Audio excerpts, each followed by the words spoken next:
लेकर 99 तक वैल्यूज़ क्या हो चुकी हैं, ये जिसको मैं हाईलाइट कर रहा हूँ यहाँ पे प्रिंट हो चुकी हैं।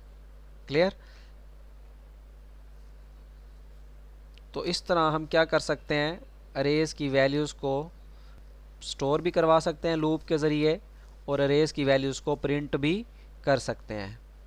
नेक्स्ट में आप कि किस तरह आप क्या अपना अरेज को यूज़र की वैल्यूज़ को इनपुट करवा सकते हैं। क्लियर? देखें अब हम देखते हैं कि किस तरह हम यूज़र से अरे की वैल्यूज़ इनपुट करवा सकते हैं।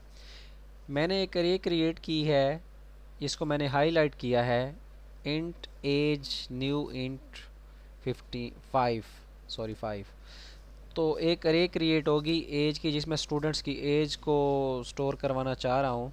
तो इनपुट के लिए डेफिनेटली हम लिखते हैं scanner S is equal to new scanner system dot in, जैसा कि आपको पता है कि इनपुट के लिए ये स्टेटमेंट यूज़ करते हैं। क्लियर?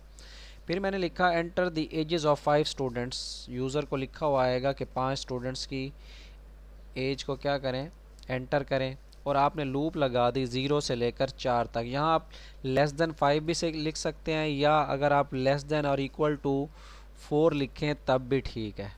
क्लियर? तो एक फंक्शन है नेक्स्ट इंट क्या करता है, यूज़र से इनपुट लेता है। आपने लिखा age of I is equal to S dot next int, कि नेक्स्ट इंटीजर लेगा स्कैनर के ज़रिए और एज ऑफ आई में स्टोर करता जाएगा।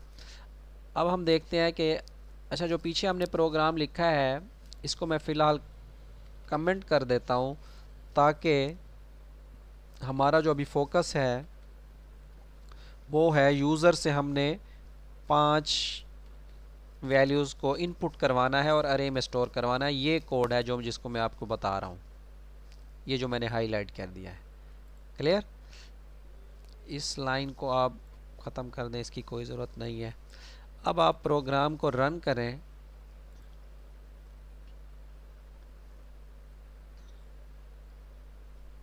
प्रोग्राम में एरर आ रहा है, कहाँ पे एरर है इसको चेक करते हैं।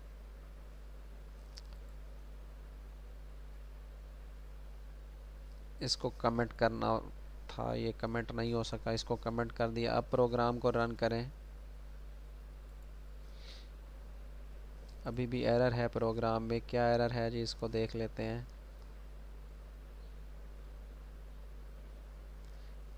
जी बिल्कुल, लूप के लिए आपको एक और करली ब्रैकेट चाहिए थी जो कि मैंने लगा दी है। अब इसको रन करके देखते हैं। देखिए मैसेज आ गया आपको, enter the age of 5 students. तो यहाँ आपने 5 इंटीजर वैल्यूज़ को इनपुट करवाना है। Let say 20 first value, 24 second value, 30 let say is my third value, 40 is my fourth value and 33 is my last value. तो ये आपने वैल्यूज़ इनपुट करवाई हैं। क्लियर? अब आपने इन वैल्यूज़ को प्रिंट करवाना है, तो उसके लिए क्या करेंगे, सिंपल लूप लगाएंगे। लूप के लिए आप इसी को कॉपी कर लें, इस फॉर लूप को आपने कॉपी किया और सिस्टम के ज़रिए इसको क्या करवा दें, प्रिंट करवा दें। सिस्टम डॉट आउट वाला जो फंक्शन है, system dot out dot print line.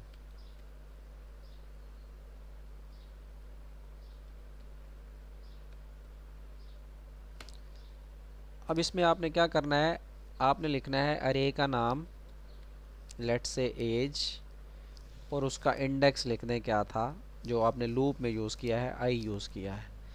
ये आपका हो गया जी वो फंक्शन जो वैल्यूज़ को प्रिंट करेगा। अब प्रोग्राम को रन करें।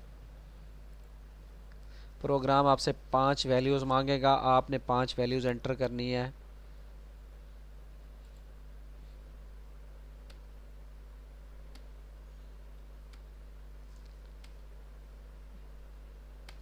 ये वही वैल्यूज़ आपने नीचे क्या करवा दी हैं, प्रिंट करवा दी हैं।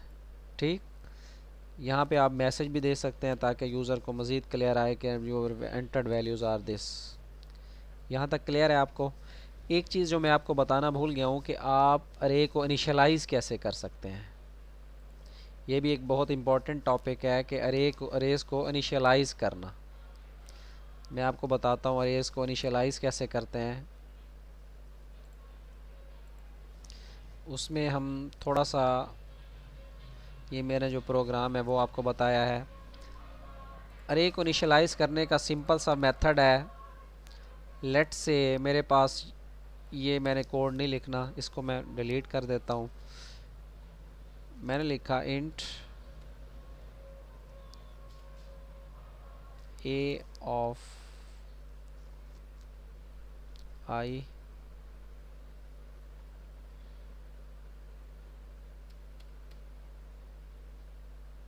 आप लिखें इंट अरे का नाम लिखें। लेट्स से मैं लिखा माई अरे और इसके बाद आप इसकी वैल्यूज़ को आपने करली ब्रैकेट्स में दे देना है। 10 20 30 40 एंड 50, करली ब्रैकेट्स क्लोज करें। तो यहाँ आपको न्यू का कीवर्ड लिखने की ज़रूरत नहीं है, आपने जस्ट डाटा टाइप लिखनी है, अरे का नाम लिखना है और वो वैल्यूज़ लिख देनी है करली ब्रैकेट्स में जो आप इसको देना चाहते हैं। तो इसको कहते हैं अरे इनिशियलाइजेशन। इसको मैं लिख देता हूँ कि इसको क्या कहते हैं, अरे इनिशियलाइजेशन।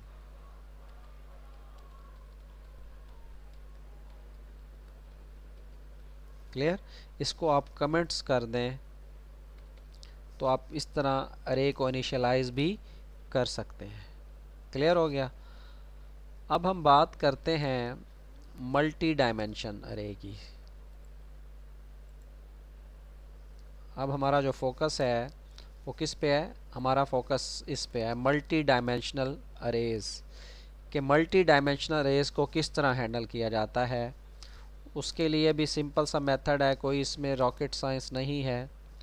मैं एक अरे मल्टी डायमेंशन अरे बनाता हूँ। इसमें देखें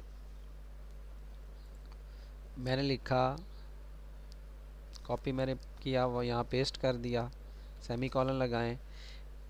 इंट 2 डाटा टाइप इंट है, अरे का नाम क्या है 2D और इसके ये आपने 2 स्क्वायर ब्रैकेट्स लगानी है।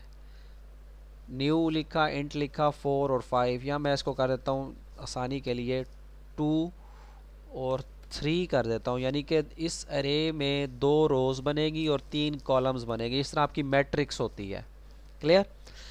अब मैं इसको आपको दिखाता हूँ कि मेमोरी लोकेशन इसमें किस तरह रिज़र्व होगी। ये मैंने अपना वाइट बोर्ड ओपन किया, इसको अरेज कर दें। आपकी सॉरी, इसको अरेज करें।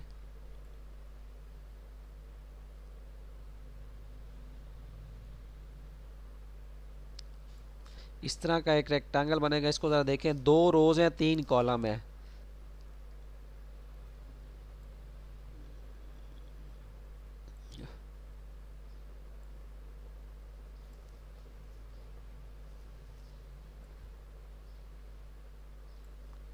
मेरी पेंटिंग को इतनी अच्छी नहीं है लेकिन आपको समझाने के लिए इसको कर रहा हूँ।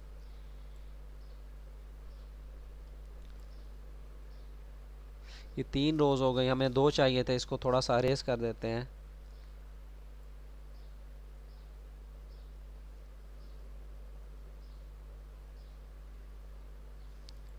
ये लें जी, ये हमारी एक अरे इस तरह मेमोरी में क्रिएट हो गई जिसमें 2 रोज़ आप देख सकते हैं कि 2 रोज़ हैं और 3 कॉलम्स। पहली वैल्यू रो के लिए होती है, दूसरी वैल्यू कॉलम के लिए होती है। तो इसमें 2 रोज़ बन जाएंगी और 3 कॉलम्स। अभी ये 4 कॉलम्स हैं, आपको 3 चाहिए, एक कॉलम भी यहाँ से क्या कर दें, अरेज कर दें। इस तरह की एक अरे आपकी मेमोरी में क्रिएट हो जाएगी। इसको इंडेक्स मिलेगा 0, इसको मिलेगा 1, इसको 0, इसको 1 और इसको 2। अब इंडिविजुअल लोकेशंस को एक्सेस कैसे करना है, इसका एड्रेस बनेगा 00, इसका क्या बनेगा, बिल्कुल ठीक है 01 और इसका बनेगा 02 एग्जैक्टली। सिमिलरली इसका एड्रेस बनेगा 10, इस लोकेशन का एड्रेस बनेगा 11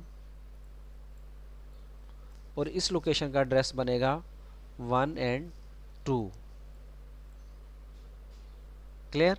तो आप इस तरह इंडेक्सेस को एक्सेस करके वैल्यूज़ को स्टोर करवा सकते हैं। किस तरह स्टोर करवाएंगे मैं आपको स्टोर करवा के दिखाता हूँ। देखें मैं लिखा 2D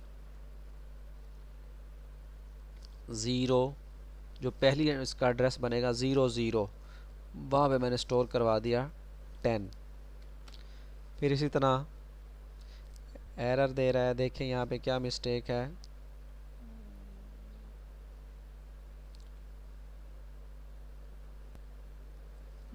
इसको चेक करते हैं कि इसमें क्या इसमें देखें हमने एरर को रिमूव किया है। कैसे किया, वो जस्ट क्लास से बाहर ब्रैकेट का इशू था।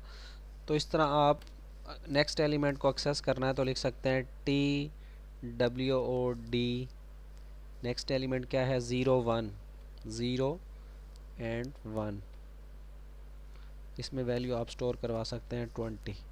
इसी तरह आप इस वैल्यूज़ को प्रिंट भी करवा सकते हैं। क्लियर हो गया। और अब आपने अगर 2 डायमेंशनल अरेज को प्रिंट करवाना है तो इसको प्रिंट कैसे करेंगे। अब हम प्रिंट देखते हैं कि 2 एलिमेंट्स को लूप्स के ज़रिए कैसे प्रिंट करेंगे।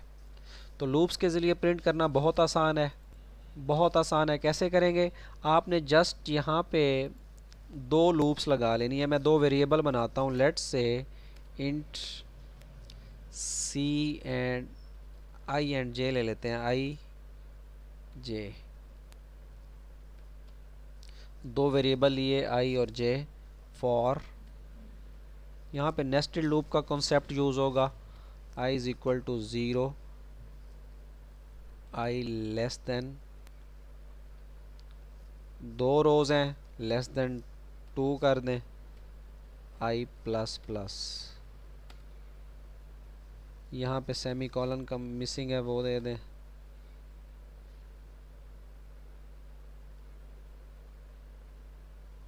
एरर देखें, ये एरर क्या कहता है आपको।